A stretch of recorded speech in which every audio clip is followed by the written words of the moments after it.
সিকিম হলো ভারতের 22তম রাজ্য। ভ্রমণ পিপাসু মানুষের কাছে সিকিম এক আকর্ষণীয় জায়গা। আর এই সুন্দরী সিকিমের প্রধান বৈশিষ্ট্য হলো তার প্রাকৃতিক সৌন্দর্য। পাহাড়, ঝর্ণা, পাখি, নদী, গাছ, ফুল, বরফের রাজ্য হলো সিকিম। আলপাইন সৌন্দর্যের জন্য একে বলা হয় পূর্বের সুইজারল্যান্ড। উত্তর পূর্ব ভারতের সিকিম রাজ্যের রাজধানী শহর হলো গ্যাংটক। সমুদ্রপৃষ্ঠ থেকে এর উচ্চতা প্রায় 5410 ফুট। গ্যাংটক হলো একটা প্রাণোচ্ছল, ছোট্ট, সুন্দর, ভীষণ পরিষ্কার পরিচ্ছন্ন পাহাড়ি শহর। আজকে এই ভিডিওয়ে থাকছে 3 রাত্রির 4 দিনে সবচেয়ে কম খরচে তুমি কিভাবে গ্যাংটক ঘুরে দেখবে, কি দেখবে, কোথায় থাকবে, কোথা থেকে সাইট সিনের জন্য গাড়ি বুকিং করবে, কোথা থেকে শেয়ার গাড়ি বুকিং করবে, কোথা থেকে খাওয়া দাওয়া করবে, কোথা থেকে শপিং করবে, আর গ্যাংটকে ঘুরতে এলে তুমি কোন কাজটা ভুলেও করবে না, আর কিভাবে এই ট্যুর প্ল্যানটা সাজালে গ্যাংটক ঘুরতে এলে তোমার সবচেয়ে কম খরচ হবে, মানে গ্যাংটক ভ্রমণের পুঙ্খানুপুঙ্খ তথ্য থাকছে আজকের এই ভিডিওয়ে। নমস্কার, আমি সায়ন্তনী। এক্সপ্লোর উইথ সায়ন্তনীর আজকের প্রতিবেদনে তোমাদের সকলকে স্বাগত জানাচ্ছি। আশা করছি তোমরা সবাই ভীষণ ভালো আছো। তাহলে চলো প্রথম থেকে আজকের ভিডিও আমরা শুরু করি। বাজে এখন রাত 10টা বেজে 1 মিনিট। আমি এসে পৌঁছালাম শিয়ালদা স্টেশনে, বাট আজকে ট্রেন রয়েছে রাত 11টা 20-তে। বাধ্য হয়ে ওয়েটিং রুমে 1 ঘন্টার মতো বসতে হবে। ফাইনালি আমাদের ট্রেন দিয়েছে শিয়ালদার 12 নম্বর প্ল্যাটফর্মে। আজকে এনজিপিতে যাব পদাতিক এক্সপ্রেসে। এই ট্রেনটা নিউ জলপাইগুড়িতে ঢোকার সময় হচ্ছে কাল সকাল 9টা বেজে 15 মিনিটে। শিয়ালদা স্টেশন থেকে আমাদের ট্রেন সামান্য লেটে ছেড়ে এখন ক্রস করছে দক্ষিণেশ্বর স্টেশন।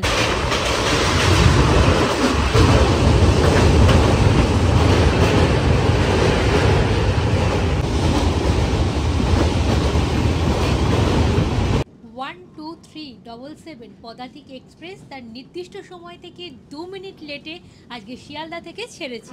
ছাড়ার কথা ছিল শিয়ালদা স্টেশন থেকে 11টা বেজে 20 মিনিটে, সে জায়গায় ছেড়েছে 11টা বেজে 22 মিনিটে। আমাদের ট্রেন এনজিপিতে ঢোকার টাইম হচ্ছে সকাল 9টা বেজে 15 মিনিট। এর মধ্যে ট্রেন 7টা স্টেশনে দাঁড়াবে, আমরা 8 নম্বরে নামবো। প্রথম দাঁড়াবে বর্ধমানে, তারপর বোলপুর, রামপুরহাট, মালদা, দেন শামসি, ডালখোলা, কিষানগঞ্জ হয়ে 572 কিলোমিটার পেরিয়ে আমরা নামবো নিউ জলপাইগুড়িতে। যাই হোক, এবার ঘুমিয়ে পড়বো। তোমাদের সঙ্গে দেখা হচ্ছে কালকে সকালবেলায়। Good morning everyone. ঘুম থেকে উঠে দেখি প্রচণ্ড কুয়াশার জন্য আমাদের ট্রেন প্রায় 3 ঘন্টা লেটে চলছে।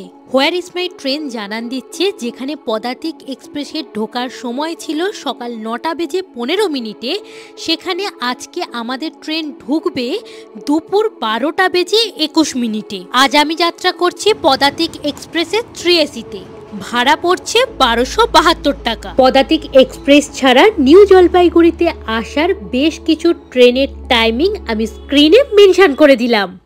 অবশেষে এসে পৌঁছালাম নিউ জলপাইগুড়ি স্টেশনে। আজকে উত্তরবঙ্গগামী প্রায় প্রত্যেকটা ট্রেনই 3 থেকে 4 ঘন্টার ওপর লেট। এনজিপি স্টেশনের বাইরে আসলেই দেখবে তোমাকে অনেক ট্যুর এজেন্ট ঘিরে ধরবে গাড়ি বুকিং করার জন্য, অথবা তাদের থেকে গ্যাংটকের সাইট সিনের প্যাকেজ বুকিং করার জন্য। সেসব কথায় তুমি একদম কান দেবে না। কান না দিয়ে আরো 2-1 পা এগিয়ে এলেই দেখবে যে গাড়ির বিশাল বড় একটা স্ট্যান্ড রয়েছে। সেখান থেকেই তুমি শেয়ার গাড়ি বা রিজার্ভ গাড়ি দুটোই পেয়ে যাবে। আজকে আমি গ্যাংটকে যাচ্ছি শেয়ার গাড়িতে। প্রতিজন ভাড়া পড়ছে মাত্র 500 টাকা করে। এনজিপি থেকে গ্যাংটকের দূরত্ব প্রায় 118 কিলোমিটার। তোমার সময় লাগবে ওই 5 ঘন্টার মতো। তুমি যদি এনজিপি থেকে 4 জনের ছোট গাড়ি ভাড়া করে গ্যাংটকে যাও, তাহলে তোমার ভাড়া লাগবে ওই 3500 টাকার মতো। আর যদি বড় গাড়ি ভাড়া করে যাও, তাহলে তোমার ভাড়া পড়বে 5 থেকে 5500 টাকার মতো। এরপর আমাদের শেয়ার গাড়ি এক জায়গায় দাঁড়ালো, যাতে এখান থেকে সমস্ত যাত্রীর লাঞ্চটা সেরে নিতে পারে।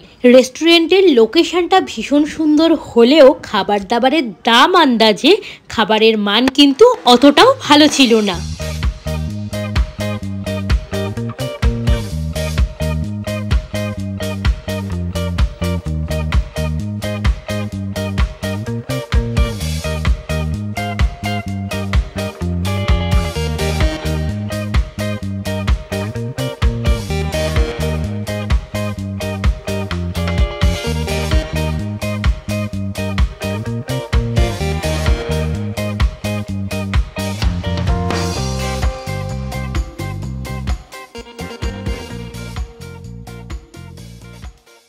এরপর গাড়ি আমাকে গ্যাংটকের দেওরালি বাস স্ট্যান্ডে ছেড়ে দিল। তুমি যদি গাড়ি রিজার্ভ করে আসো অথবা শেয়ারে আসো কিংবা শিলিগুড়ি থেকে বাসে করে আসো, গাড়ি তোমাকে এই দেওরালি বাস স্ট্যান্ডেই নামিয়ে দেবে। এখান থেকে একটা গাড়ি রিজার্ভ করে তোমাকে পৌঁছে যেতে হবে তোমার হোটেলে। হোটেল পর্যন্ত পৌঁছতে গাড়ি ভাড়া লাগবে 150 থেকে 200 টাকার মতো।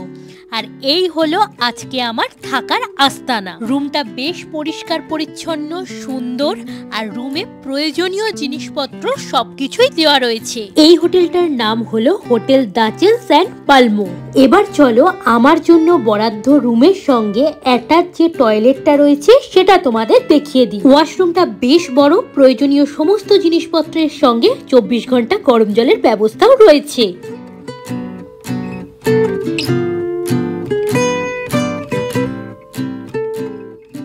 এরপর চলে এলাম এমজি মার্গে। এমজি মার্গ হলো গ্যাংটকের একটা অন্যতম আকর্ষণীয় জায়গা। সুন্দর করে বাধাই করা রাস্তার দুধারে নানান রকমের দোকান, ক্যাফে, রেস্তোরাঁ, ফুলের বাগান, বসার জায়গা। এই এমজি মার্গ হলো গ্যাংটকের প্রাণকেন্দ্র। গ্যাংটক ঘুরতে এলে তুমি এখানেই কাটিয়ে দিতে পারো একটা সুন্দর সন্ধে কিংবা একটা সুন্দর বিকেল।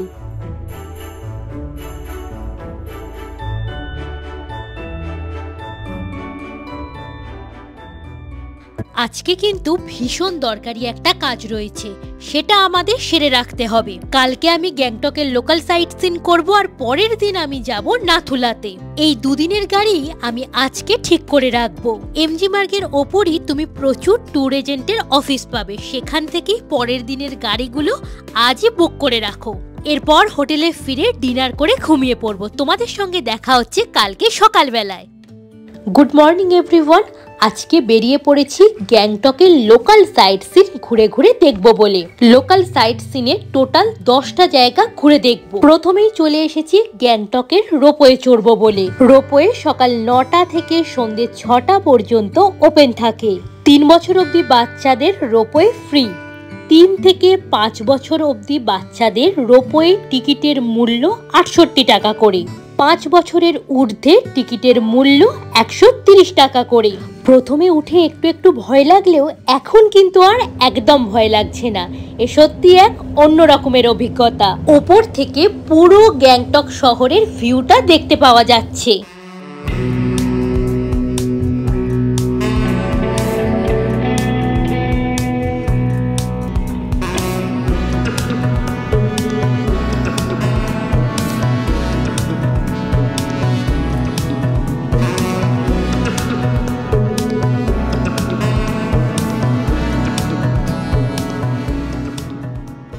লোকাল সাইট সিনের জন্য আজকের গাড়িটা আমি বুক করেছি লোকাল ট্যুর এজেন্টের থেকে। গ্যাংটকের লোকাল 10টা জায়গা ঘুরে দেখাবে এবং আমার থেকে নেবে 2000 টাকা। এরপর চলে এলাম মিউজিয়াম দেখতে। মিউজিয়ামের ভেতরে কিন্তু ফটোগ্রাফি এবং ভিডিওগ্রাফি করা স্ট্রিক্টলি বারণ।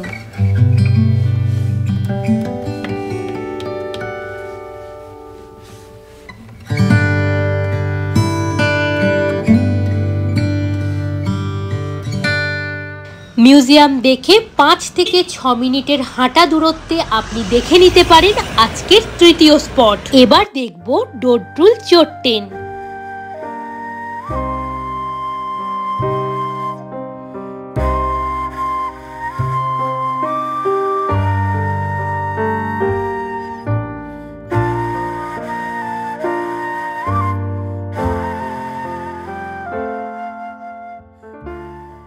এরপর রওনা দিলাম বনঝাঁকড়ি জলপ্রপাত দেখার উদ্দেশ্যে। এখানকার প্রবেশ মূল্য হলো 50 টাকা, গাড়ি পার্কিং এর জন্য লাগে 20 টাকা করে। এই যতগুলো জায়গাতে আমি যাচ্ছি যেগুলোতে প্রবেশ মূল্য লাগছে এবং পার্কিং চার্জ ওই 2000-এর মধ্যে কিন্তু ইনক্লুডিং নয়, এগুলো আমাকে এক্সট্রা করে পে করতে হচ্ছে। এখানে প্রচুর ছোট ছোট খাবার দাবারের দোকান রয়েছে, তাই ভাবলাম এখান থেকে ব্রেকফাস্টটা সেরে নিই। মোমো আর ওয়াই দিয়ে ব্রেকফাস্টটা সেরে নিলাম। খাবার দাবারের টেস্ট ভীষণ ভালো ছিল।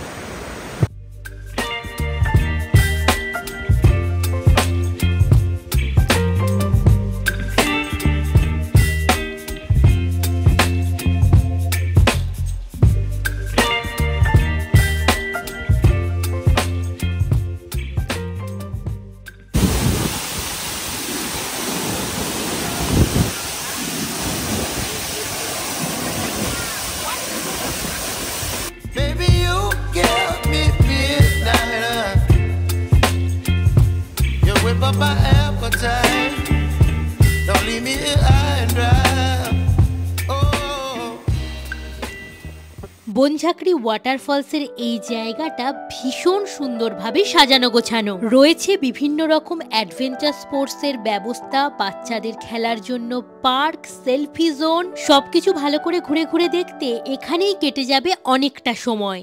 এরপর চলে এলাম বাকথাং ওয়াটারফলস দেখার জন্য।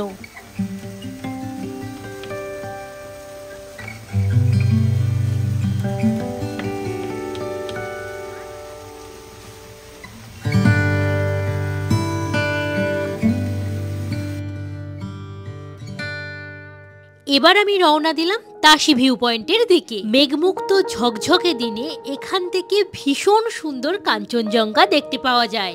আর আজকে যতই বেলা বাড়ছে ততই আবহাওয়া খারাপ হচ্ছে। তাশি ভিউ পয়েন্ট থেকে আজকে কিছুই দেখতে পেলাম না।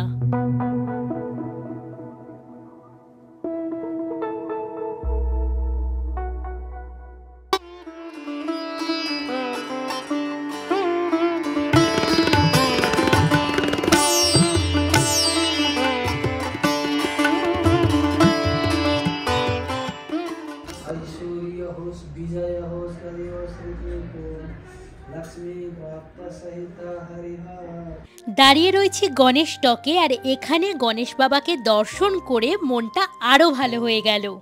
এরপর আমি রওনা দিলাম হনুমান টক দেখার জন্য। হনুমান টক হলো গ্যাংটকের খুবই বিখ্যাত একটা মন্দির, যেই মন্দিরটি স্বয়ং ভগবান হনুমানজির নামে নামকরণ করা হয়েছে। এই মন্দিরটি ভারতীয় সেনাবাহিনী রক্ষণাবেক্ষণ করে। ৭,২০০ ফুট উচ্চতায় অবস্থিত মন্দিরটি কাঞ্চনজঙ্ঘা চূড়ার ঠিক বিপরীতে অবস্থিত, যার ফলে একটা মেঘমুক্ত ঝকঝকে দিনে এখান থেকে ভীষণ ভালো কাঞ্চনজঙ্ঘার ভিউ দেখতে পাওয়া যায়। হনুমানজির মন্দিরের ঠিক পাশে রাম, লক্ষ্মণ এবং সীতার একটা মন্দির রয়েছে। চলো এবার তোমাদের সেটা দেখাই। এই মন্দিরে অন্যান্য দেবদেবীরাও রয়েছেন।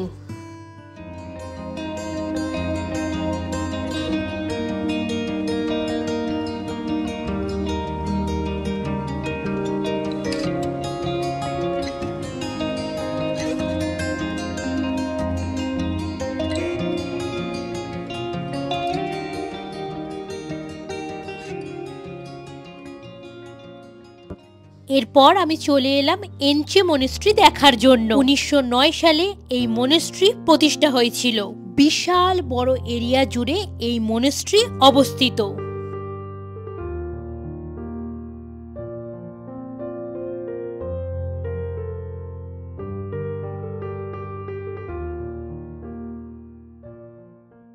এরপর আমি চলে এলাম ফ্লাওয়ার এক্সিবিশন সেন্টারে।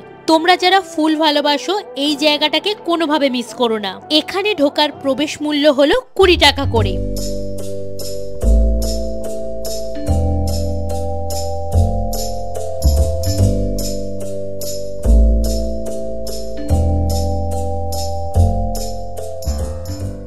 এরপর আমি চলে এলাম আজকের শেষ গন্তব্যে।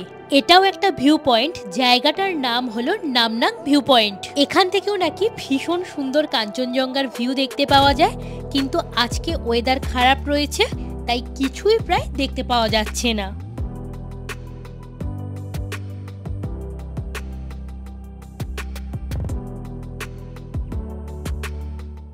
এরপর গাড়ি আমাকে আমার হোটেলের সামনে ছেড়ে দিল। এবার চলো হোটেলস দাচেন অ্যান্ড পালমো তোমাদের ঘুরে দেখাই। গ্যাংটকে হোটেল বুক করার ক্ষেত্রে আমি দুটো জিনিস মাথায় রেখেছি। প্রথমত, হোটেলটা একদম এমজি মার্গের কাছে হতে হবে, আর দ্বিতীয়ত হোটেলে লিফট থাকতে হবে। এই হোটেলটি একদম এমজি মার্গের কাছে এবং লিফট ফেসিলিটিও রয়েছে। পার নাইট ভাড়া পড়ছে ওই 2000 টাকার মতো। আর আমি এই হোটেলটা বুক করেছি মেক মাই ট্রিপ মারফত। এই হোটেলের টপ ফ্লোরে একটা রুফটপ ক্যাফে কাম বার রয়েছে, আর সেখান থেকে গ্যাংটক সিটির এই রকম সুন্দর একটা ভিউ পাওয়া যায়। এনাদের ইন হাউস রেস্টুরেন্টও রয়েছে, আর এইটুকু সিঁড়ি ভাঙলেই তোমরা এমজি মার্গে পৌঁছে যাবে। এরপর আমি আবার এমজি মার্গে চলে এলাম, কারণ আমার পেয়ে গেছিল প্রচন্ড খিদে। আর আমি যে হোটেলটাতে রয়েছি সেখানে মেনলি ভেজ পাওয়া যায়, আর গেস্টরা যদি রিকোয়েস্ট করে তাহলে ওনারা ডিমের ব্যবস্থা করে দেন। কিন্তু তুমি যদি চাও বাইরে থেকে ননভেজ খাবার কিনে নিয়ে হোটেলে গিয়ে খেতে পারো। হোটেলটায় প্রত্যেকজন স্টাফের ব্যবহার ভীষণ ভালো। যাই হোক, এবার হোটেলে ফিরে ডিনার করে ঘুমিয়ে পড়বো। তোমাদের সঙ্গে দেখা হচ্ছে কালকে সকালবেলায়।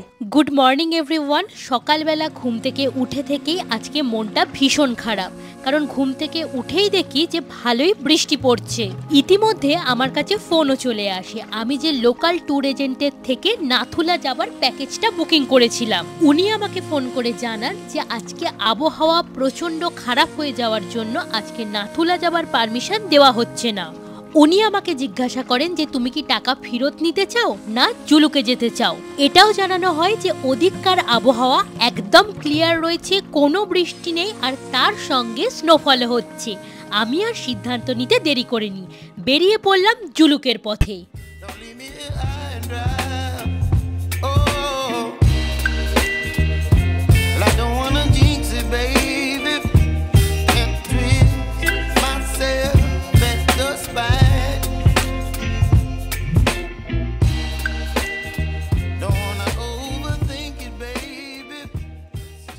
এবার কিছু দরকারি কথা তোমাদের সঙ্গে শেয়ার করি। আমি যে গাড়িটা করে জুলুকে যাচ্ছি এটা হলো একটা শেয়ার গাড়ি, আর আমার খরচা পড়ছে 1000 টাকা। আর আজকে আমার যে দিকটা যাওয়ার কথা ছিল, অর্থাৎ নাথুলার দিকটায়, নাথুলা ছাঙ্গুলেকের ওই দিকটায়, ওদিকটার জন্য আমি কিন্তু শেয়ার গাড়ি বুক করেছিলাম। ওখানে যেতেও আমার খরচ হতো 1000 টাকা। আমি তো তোমাদের ভিডিওর প্রথমেই দেখিয়েছি যে আমি কোথা থেকে এই প্যাকেজগুলো বুকিং করেছিলাম। ওনাদের কাছে তোমার ভোটার কার্ডের জেরক্স এবং ফটো দিয়ে আসলেই কিন্তু ওনারাই সমস্ত পারমিশনের ব্যবস্থা করিয়ে দেন। আর হ্যাঁ, আমাদের গাড়ি এক জায়গায় দাঁড়িয়েছিল সবাইকে ব্রেকফাস্ট করানোর জন্য।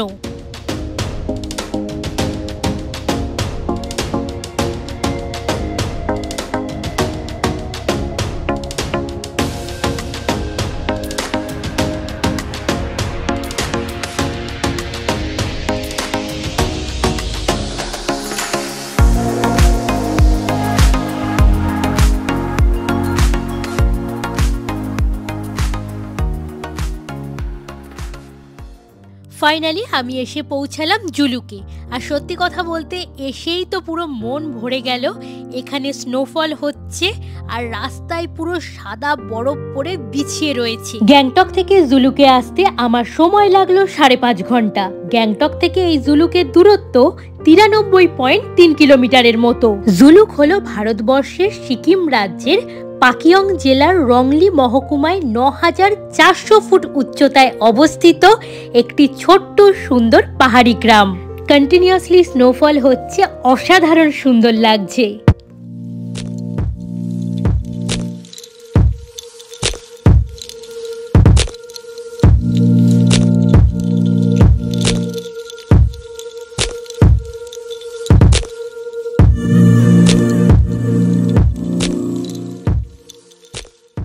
কত বরফ পড়ে আছে খালি দেখো।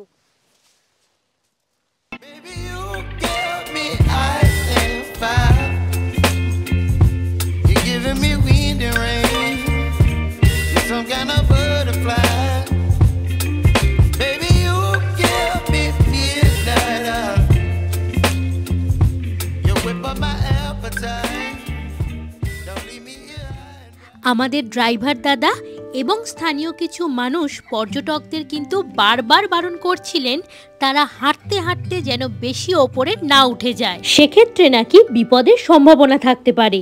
যেহেতু আমরা গ্যাংটক থেকে একটা ডে ট্রিপে জুলুকে গেছি, সেই জন্য কিন্তু এখানে থাকার একটা সময়সীমা আমাদের বেঁধে দেওয়া হয়েছিল। এরপর গাড়ি জুলুক থেকে ছেড়ে দাঁড়ালো কিউখোলা ওয়াটারফলসের সামনে।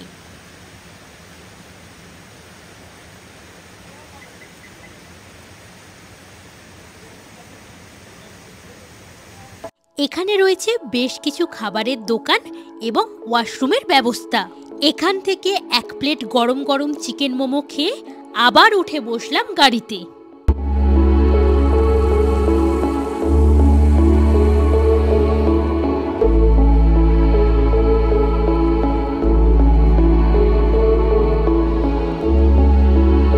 এরপর গ্যাংটকে ফিরে এমজি মার্গে একটু ঘোরাঘুরি করে ডিনার করে ঘুমিয়ে পড়লাম।